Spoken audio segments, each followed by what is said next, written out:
कुल हिंद मजलिस इत्तेहाद अल मुस्लिमीन के सदर असदुद्दीन ओवैसी ने कहा कि बाबरी मस्जिद शहीद नहीं होती तो सुप्रीम कोर्ट का फैसला कुछ और आता।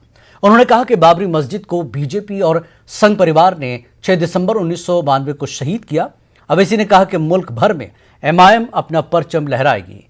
उन्होंने बताया कि 7 सितंबर को फैजाबाद, 8 को सुल्तानपुर और 9 सितंबर को बाराबंकी का दौरा करेंगे। यूपी में असेंबली इलेक्शन में हिस्सा लेंगे, योगी हुकूमत को शिकस्त देंगे। सुबह क़यामत तक हम यही बोलते रहेंगे कि वहाँ पर मस्जिद थी जिसको 6 दिसंबर को 1992 को बीजेपी और संघ परिवार ने मिलकर मस्जिद को शहीद किया, और अगर मस्जिद शहीद नहीं होती तो सुप्रीम कोर्ट का जजमेंट कुछ और आता। पूरे भारत में एमआईएम का परचम लहरा रहे हैं और लहराते रहेंगे इंशाल्लाह। उसमें कोई बुरी बात तो नहीं है। 7 तारीख को फैज़ाबाद जा रहे हैं, रुदौली में, समझे ना, फैज़ाबाद अलग है। 7 तारीख को फैज़ाबाद जा रहे हैं रुदौली में, 8 को सुल्तानपुर है, 9 को बाराबंकी है। तो अभी तो शुरुआत है, बहुत जगह जाएंगे यूपी में। बुरी बात क्या है, चुनाव आ रहा है, पार्टी को मजबूत करना है, जनता से मुलाकात करना है, जनता के करीब जाना है, जनता को और कॉन्फिडेंस दिलाना है, हमारे पार्टी के केडर को और मजबूत करना है, और विधानसभा के चुनाव में अच्छी तरह लड़के हमारे पार्टी के कैंडिडेट्स को विधायक बनाकर उत्तर प्रदेश विधानसभा में भिजाना है और योगी हुकूमत को हराना है। मारूफ बॉक्सर विजेंद्र सिंह ने दिल्ली में राबिया के अहल खाना से मुलाकात की और उन्हें मदद की यकीन दहानी कराई। विजेंद्र सिंह ने राबिया के घर वालों की जानिब से इस मामले में सीबीआई जांच की मांग की। उन्होंने कहा कि इस मामले की सीबीआई जांच होनी चाहिए। वहीं दिल्ली सरकार को चाहिए कि 10 लाख के बजाय मुतासरा खानदान को 1 करोड़ रुपए की मदद दी जाए। बॉक्सर विजेंद्र राबिया की फैमिली से मिलने पहुंचे थे, हमारे साथ मौजूद हैं। विजेंद्र जी, आप राबिया की फैमिली से मिले, जिस तरीके से जांच हो रही है, जिस तरह से सवाल उठा रहे हैं, आपको क्या लगता है? जी, जो जांच हो रही है, आई थिंक मैं नहीं मानता कि पूरी तरह से संतुष्ट है। परिवार से बात हुई, मुलाकात हुई, उन्होंने बताया कि भैया हम पूरी तरह जो जांच हो रही है बिल्कुल संतुष्ट नहीं है, हम इसकी सीबीआई मांग करते हैं। और जो केस बनाया गया है, जो हरियाणा में इसको बनाया गया, इसको ट्रांसफ़र करके कहते दिल्ली में किया जाना चाहिए, और जो दोषी पाए जाएँ इसमें जल्द से जल्द उनको फांसी की सज़ा दी जानी चाहिए। परिवार कह रहा है कि वो सीबीआई की जांच चाहता है, तो क्या आपको लगता है आप इसमें समर्थन करेंगे?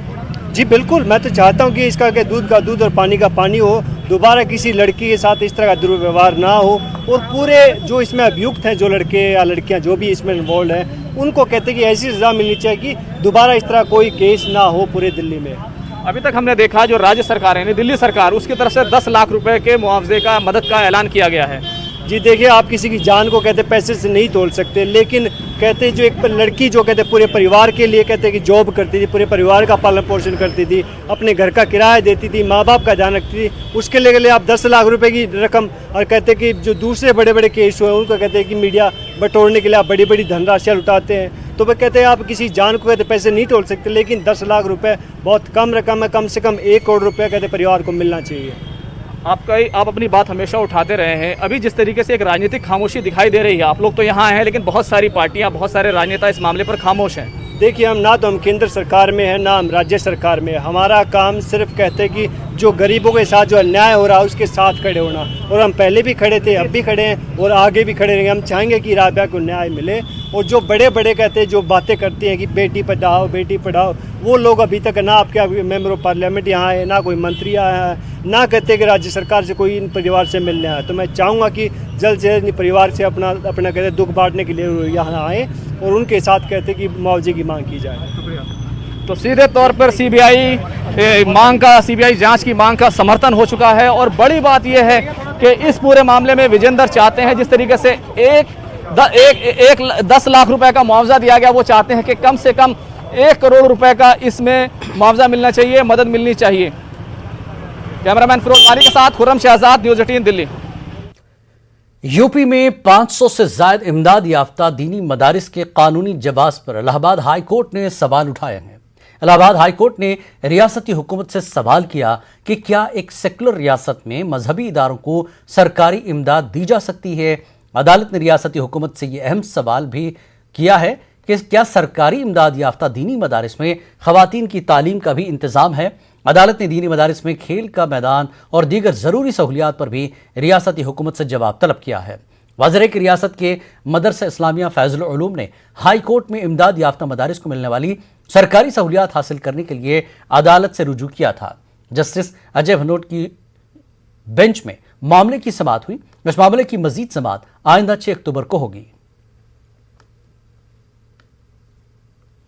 मदरसा अंजुमन इस्लामिया फैजुल उलूम, जिन्होंने राज्य सरकार से मदरसों के लिए विशेष साधन मांगे थे, जिसके प्रार्थना को शासन द्वारा खारिज कर दिया गया था, जिसको चुनौती देते हुए माननीय उच्च न्यायालय में एक याचिका मदरसा इंतजामिया की तरफ से दाखिल की गई थी, जिसकी सुनवाई करते हुए माननीय न्यायमूर्ति अजय भनोट जी ने उस पर राज्य सरकार से 4 हफ्तों में विस्तृत जानकारी मांगते हुए 6 अक्टूबर को सुनवाई निश्चित की है। कोर्ट ने मदरसों के मामले में राज्य सरकार से पूछा कि क्या सेकुलर स्टेट वाले राज्यों में मदरसों को जो फंडिंग दी जाती है वो क्या उचित है। सरकार से कोर्ट ने ये भी पूछा है कि क्या मदरसों में धार्मिक शिक्षा जो दी जाती है वो एक ही धर्म विशेष के लोगों को दी जाती है या अन्य धर्मों को भी ये शिक्षा दी जा रही है। कोर्ट ने ज़्यादातर कोर्ट का फोकस इस पर रहा कि क्या मदरसों में लड़कियों को प्रवेश की इजाज़त है या नहीं। कोर्ट ने यह भी पूछा कि क्या मदरसों में खेल का मैदान आर्टिकल 21A के तहत बनाया जाता है या नहीं। कोर्ट ने काफ़ी कुछ विस्तृत जानकारी मांगते हुए इन्हीं बिंदुओं पर राज्य सरकार। महाराष्ट्र हुकूमत मुसलमानों की हमाजह तरक्की को यकीनी बनाने के लिए कोशा है। इस सम्त में कुछ मुस्बत पहल हुई है और मुस्तकबिल करीब में इसके बेहतर नतायज सामने आने की उम्मीद है। इस बात की यकीन दहानी पोसद के MLC और वक्फ बोर्ड के रुकन डॉक्टर वजाहत मिर्जा ने की है। वो औरंगाबाद में अलहिरा एजुकेशन सोसाइटी की तहनीती तकरीब से खिताब कर रहे थे। इस प्रोग्राम में मुसलमानों के मसाइल और उनके हल पर तफसीली तबादला ख्याल किया गया। पेश एक रिपोर्ट।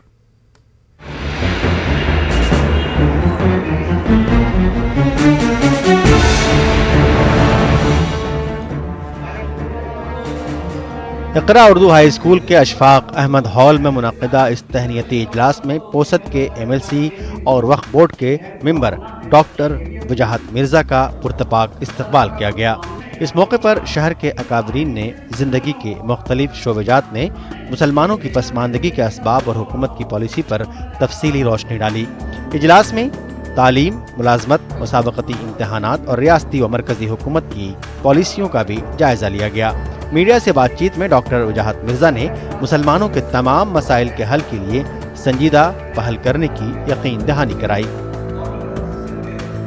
मुसलमानों के जो तालीमी मसाइल है, वक्फ के मसाइल हैं और जो उनका सोशल स्टेटस है और इसी तरीके से उनको जो शेयर, उनका जो हक़ है वो जो उनको नहीं मिल रहा है, और मुस्लिम रिजर्वेशन के ताल्लुक़ से ख़ास करके एजुकेशन में जो मुस्लिम रिजर्वेशन है, इस तरह से मुख्तलिफ़ इश्यूज़ पर डिस्कशन किया गया। कुछ बातें उनके सामने रखी और इस उम्मीद के साथ में रखी गई है कि ये जो हमारी सरकार है, महाविकास आघाड़ी की सरकार, जो अब तकरीबन 2.5 साल पूरे करने जा रही है, तो ये इन इश्यूज़ के ऊपर सीरियसली गौर करेगी। मुसलमानों की तालीमी बहुत मसाइल हैं और इसको हल करने के लिए हम सब की ज़िम्मेदारी है और इसके लिए हम पूरी ईमानदारी से कोशिश करेंगे। हम चाहे वो CM साहब से मिलने की बात हो, अल्पसंख्यक मंत्री नवाब मलिक साहब से मिलने की बात हो, या फिर बाड़ा साहब थोरात, नाना पटोले जी, अशोक चौहान साहब से, जिससे भी मिलने की बात हो, जो भी मसाइल है इसको हम जल्द से जल्द हल करने के लिए पूरी कोशिश करेंगे। जलसे में रियासती वक्फ बोर्ड के मौजूदा सूरत हाल, वक्फ बोर्ड जायदादों पर नाजायज़ कब्जे और अक़लियती इदारों की हालत ज़ार का जायज़ा लिया गया। साथ ही अइम्मा व मुअद्दिनीन को बोर्ड की जानिब से मिलने वाले मुशाहिरे में इजाफे का भी मुतालबा किया गया। इजलास में मौजूद अकाबरीन ने मुसलमानों की पसमानदगी को दूर करने के लिए 5% रिजर्वेशन के मुतालबे में शिद्दत लाने की मांग की। बैकवर्डनेस का हल रिजर्वेशन है और महाराष्ट्र गवर्नमेंट में दे सकते, और अभी जो हाई कोर्ट ने पिछले दिनों चंद साल पहले लिखा कि मुसलमानों को तालीमी रिजर्वेशन, एजुकेशनल रिजर्वेशन दे दिया जाए, तो मैंने आज वही कहा इनसे कि आप वो करवा लीजिए और जल्द से जल्द मुसलमानों की बैकवर्डनेस ख़त्म करने का एक रास्ता खुलेगा उसकी वजह से। स्टेट को अधिकार नहीं थे आरक्षण देने के, लेकिन अभी पार्लियामेंट में बिल पास हो गया, स्टेट को अधिकार तो बहाल हो गए। साथ ही साथ मुस्लिम आरक्षण भी उसी से जुड़ा है कि वो बिल पास होने के बाद भी एक मसला ऐसा है कि सुप्रीम कोर्ट ने ऐसा जजमेंट पिछले कई साल पहले दिया था कि 50% से ज़्यादा आरक्षण नहीं जाना चाहिए, लेकिन उसके ये 50% की अड़चन अगर दूर हो जाती है, सुप्रीम कोर्ट ने जो डिसीजन दिया उसको अगर पार्लियामेंट बिल लाती है कि 50 अगर उस स्टेट में 50% से ज़्यादा बैकवर्ड है तो देने में कोई हर्ज नहीं। ये बिल अगर पार्लियामेंट लाती है तो स्टेट में मुझे नहीं लगता कि कोई अड़चन जाना चाहिए। मुस्लिम आरक्षण और साथ में मराठा आरक्षण होना चाहिए, ऐसी हम सबकी उम्मीद है। इस जलसे में तालीमी इदारों के अक़लियती दर्जे पर मरकजी हुकूमत की लटकती तलवार की तरफ भी इशारा किया गया। साथ ही CAA के मामले में मरकज़ की खामोशी पर खुश होने के बजाय जामे हिकमत अमली के जरिए मुस्तक़बिल में दरपेश खतरात का मुकाबला करने के लिए मुल्कगीर सतह पर कोशिश तेज़ करने की अपील की गई। इजलास का इख्तिताम मारूफ दानिश्वर मुश्तबा फारूक की सदारती तकरीर पर अमल में आया। न्यूज़ 18 उर्दू के लिए औरंगाबाद से अजहरुद्दीन की रिपोर्ट। खास बात इंडिया में एक बार फिर आपका खैर मकदम। मध्य प्रदेश में बढ़ती महंगाई, पेट्रोलियम मसनूआत की कीमतों में मुसलसल इजाफा और बढ़ती बेरोजगारी के खिलाफ कांग्रेस कारकुनान ने जगह जगह एहतजाज किया। कांग्रेस कारकुनान ने रसोई गैस के खाली सिलेंडर लेकर एहतजाज किया और हुकूमत से बढ़ी हुई कीमतों को वापस लेने का मुतालबा किया। रसोई गैस के भाव आज बढ़ के 25 रुपये 900 हो गए, 1000 होने जा रहे हैं जल्दी, और डीजल पेट्रोल 111। ये महिलाओं के जेब से पैसा निकाल रहे हैं, लूट कर रहे हैं, सरेआम लूट, और इनके चेहरे पे सिकन तक नहीं आ रही इस लूट में। आज मुश्किल हो गया है घर चलाना। रसोई गैस सबसे ज़्यादा लगती है, खाना पकाना है, चाय बनाना है, बच्चों को दूध पिलाना है, सब में रसोई गैस लगती है। पर ये लूट मोदी और शिवराज सरकार कर रही है। अरे कभी पेट्रोल के रेट बढ़ा रही है, कभी गैस के रेट बढ़ा रही है। गरीबों पर कोरोना काल में अत्याचार पे अत्याचार हो रहा है, महंगाई की इतनी मार है। और जब मोदी सरकार आई नहीं थी, उससे पहले उन्होंने कुछ वादे किए थे कि बहुत हुई महंगाई की बार, अब की बार मोदी सरकार, तो उनके वादे कहाँ चले गए। आम जनता का जीना मुहाल हो रहा है। महंगाई से पहले ही लोग परेशान हैं, युवा बेरोजगार है, कोरोना महामारी में बहुत से लोगों का रोजगार छूट गया, काम नहीं है। और जिस तरह से गैस सिलेंडर की कीमतें बढ़ रही हैं, मतलब गृहिणी को अपना किचन संभालना इतना मुश्किल हो गया कि आज उसकी थाली से रोटी, तो पहले से ये लोग सब्जी दालें महंगी करके पहले ही छीन चुके हैं, लेकिन जिस तरह से गैस की कीमतें बढ़ रही हैं, कहीं ना कहीं आम महिला से वो रोटी भी पकाने का ये अधिकार छीनते जा रहे हैं। गाय को कौमी जानवर का दर्जा दिए जाने की इलाहाबाद हाई कोर्ट की तजवीज़ का मध्य प्रदेश जमीयत उलमा ने खैर मकदम किया है। मध्य प्रदेश जमीयत उलमा के सदर हाजी मोहम्मद हारून का कहना है कि गाय को कौमी जानवर का दर्जा दिए जाने का जमीयत उलमा का पुराना मुतालबा है, जिस पर इलाहाबाद हाई कोर्ट ने मुहर लगाई है। जमीयत उलमा के सदर हाजी मोहम्मद हारून ने गाय को मारने वालों को फांसी की सजा देने का भी मुतालबा किया है। हमारे नुमाइंदे मेहताब आलम ने इस मौके पर मध्य प्रदेश जमीयत उलमा के सदर हाजी मोहम्मद हारून से खास बातचीत की है। गाय को कौमी जानवर का दर्जा दिए जाने की इलाहाबाद हाई कोर्ट की तजवीज़ का मध्य प्रदेश जमीयत उलमा ने खैर मकदम किया है। लेकिन हम आपको बता दें कि मध्य प्रदेश जमीयत उलमा ने बरसों पहले इस बात का मुतालबा न्यूज़ 18 पे पहले किया था कि जो गाय को जब तक कौमी जानवर का दर्जा नहीं दिया जाएगा, तब तक इस तरह की जो चीज़ें समाज में हो रही हैं गाय को लेकर, वो रुकेंगे नहीं। इस पर बातचीत करने के लिए हमारे साथ मध्य प्रदेश जमीयत उलमा के साथ हाजी हारून साहब मौजूद है। उनसे जानते हैं हाजी साहब, जब जो इलाहाबाद हाई कोर्ट ने जो तजवीज़ रखी है उसको कैसे? बिस्मिल्लाहिर्रहमानिर्रहीम। देखिए, अभी गाय के ऊपर इलाहाबाद हाई कोर्ट का फैसला आया और कोर्ट ने ये कहा है कि गाय को राष्ट्रीय पशु घोषित किया जाए। तो ये मुतालबा तो हमारा बहुत देरीना मुतालबा है और हम इसका स्वागत करते हैं, इस्तकबाल करते हैं। और ये इसलिए भी ज़रूरी है क्योंकि हम अक्सर देखते हैं कि गाय को लेकर फितना फसाद होते हैं, लड़ाई झगड़े होते हैं, बेगुनाह लोगों को मारा जाता है। गाय का ट्रांसपोर्ट कोई भी करता है, उसमें हिंदू भी हैं, मुसलमान भी हैं।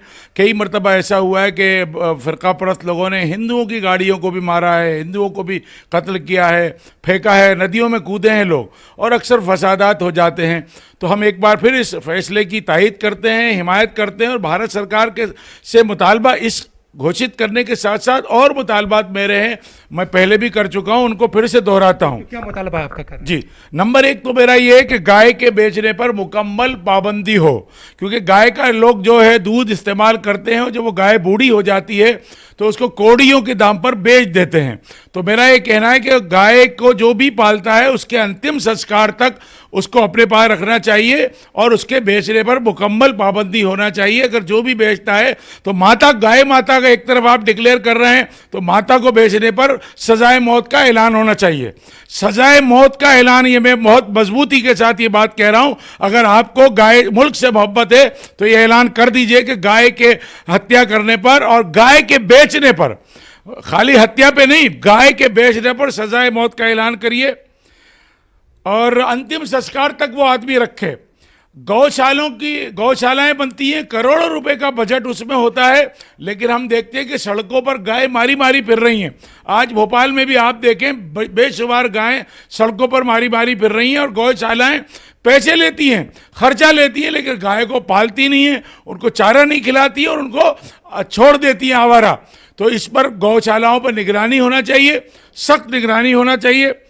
इसी तरह जो मृत गायें हैं ये गौशाला वाले ही उनके चमड़ों को फरोख्त करते हैं। तो मेरा ये मुतालबा है कि गाय के चमड़े से कोई भी चीज़ बनाया जाना पाबंदी होना चाहिए और गौशाला से भी मृत गायों के चमड़ों की निकासी पर पाबंदी होना चाहिए और अंतिम संस्कार जलाकर, जिस तरह से हिंदुस्तान में रिवाज है वो उसी तरह गाय का अंतिम संस्कार करके और जो लोग पालते हैं उनके ऊपर या गौशालाओं के ऊपर होना चाहिए कि वो आवारा नहीं फिरने देंगे और अंतिम संस्कार तक, मरने तक उनको रखेंगे, पालेंगे। ये हमारी मुतालबात हैं और हम एक बार फिर इस फैसले का स्वागत करते हैं और साथ ये ज़रूर मुतालबा है कि हमारा ये फैसला पूरे मुल्क के लिए, चाहे गोवा हो या गुवाहाटी हो, चाहे आसाम हो या गुजरात हो, हर सूबे पे ये लागू होना चाहिए। हम देखते हैं कि जमीयत उलमा ने इलाहाबाद हाई कोर्ट की जो तजवीज़ उसका जो है खैर मकदम किया। इसके साथ ये मुतालबा भी किया है कि जो लोग भी गाय की खरीद फरोख्त करते हैं उस पर भी पाबंदी लगाई जाए और जो शख्स भी गाय पाले जब तक जो है उसके यहाँ वो है उसका अंतिम संस्कार किए जाने तक का उसका एहतमाम भी करे। कैमरामैन मोहसिन खान के साथ मेहताब आलम, न्यूज़ 18 उर्दू, भोपाल। जमीयत उलमा हिंद अमरावती की ज़ेर-ए-एहतमाम एक रोज़ा तरबियती कैंप का इनकाद अमल में आया। जमीयत उलमा हिंद के रियासती सदर हाफिज़ नदीम सिद्दीकी की सदारत में बाबा हॉल में मुनक़्क़दा इस तरबियती कैंप में ज़िला भर से उलमा व आइम्मा ने शिरकत की। इस तरबियती कैंप में समाज में फैली बुराइयों को कैसे दूर किया जाए, इस मौजू पर उलमा दीन ने तफसीली रोशनी डाली। जमीयत उलमा का जो तरीक़ाकार है, जो प्रोटोकॉल है, वो लोगों के सामने, उनके मेंबरान के सामने आए ताकि वो उसी के मुताबिक कौम व मिल्लत के लिए, अपने मुल्क अजीज़ के लिए काम करे। और इसमें ये बात सदर मोहतरम हाफिज़ मोहम्मद नदीम सिद्दीकी साहब ने पेश की कि जमीयत उलमा का मुल्क की आज़ादी के लिए एक अहम किरदार रहा है। इसी तरीके से जब हिंदुस्तान का बंटवारा हुआ तो जमीयत उलमा ने इसकी पुरजोर मुखालफत की और मुसलमान, इस मुल्क में बसने वाला हर मुसलमान इस मुल्क का बराबर का हकदार है। महाराष्ट्र के वजीर तामीरात अशोक चौहान के शिवाजी नगर इलाके में वाक़ मकान पर बुध के रोज एक अनजान खातून ने पथराव किया, जिसमें उनके सिक्योरिटी गार्ड के कैबिन के शीशे टूटे। पथराव की खबर फैलते ही शहर में हलचल मच गई। पुलिस एहलकारों की एक टीम ने फौरी जावारदात पहुंचकर मामले की तफ्तीश शुरू कर दी है। सवेरे 11:15 के करीब यहाँ के गार्डियन मिनिस्टर जो है अशोक राव चौहान, उनके ऑफिस के पास एक लड़की ने एक पत्थर फेंक के मारा, सिक्योरिटी कैबिन का नुकसान हुआ है। उस लड़की को पोजीशन में लिया गया है, वो अपनी माँ के साथ जा रही थी। शिवाजी नगर पुलिस स्टेशन में ऑफेंस रजिस्टर की कार्रवाई शुरू है और वो लड़की को पूछताछ हम कर रहे हैं। सर क्या वजह थी जो उसने? अभी कुछ पता नहीं चला, उसको पोजीशन में लिया है, मेडिकल चेकअप करेंगे, बाद में पूछताछ करेंगे। खास बात इंडिया में फिलहाल इतना ही।